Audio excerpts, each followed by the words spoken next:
it looks like. I haven't heard anything about any concert in the park this July 4th. There may not be one this year. Oh, really? Oh, that's too bad.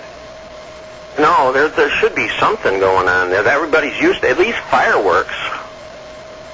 There's lots of little local bands around. I'm sure that there'd be a lot of people interested in maybe battle. You know, they should bring back Kite Day. Remember that?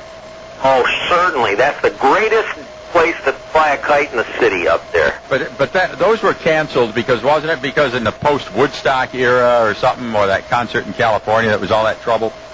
You know, and they are up here saying, you know, they're afraid that somebody's, I don't know.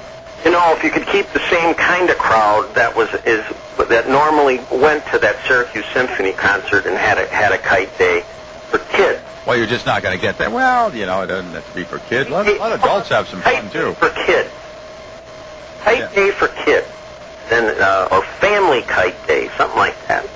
Well, I think they were worried there'd be too much of that free love going on up there. That was the age of Aquarius, you know. Yeah, well, we're kind of beyond that. Family day for kids, family kite day, or kites for kids, something like that.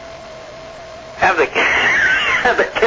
You know, I don't even know if kids use kites anymore. I remember the big thing of string you had, and you know, sometimes some kids had those box kites. You make you make your own. We used to make them in art class, you know.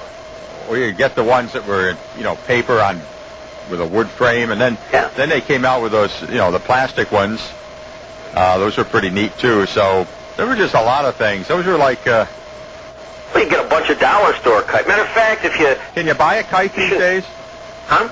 Can you even buy a kite these days? I just was in the dollar store. They had 2 racks of them there. Really?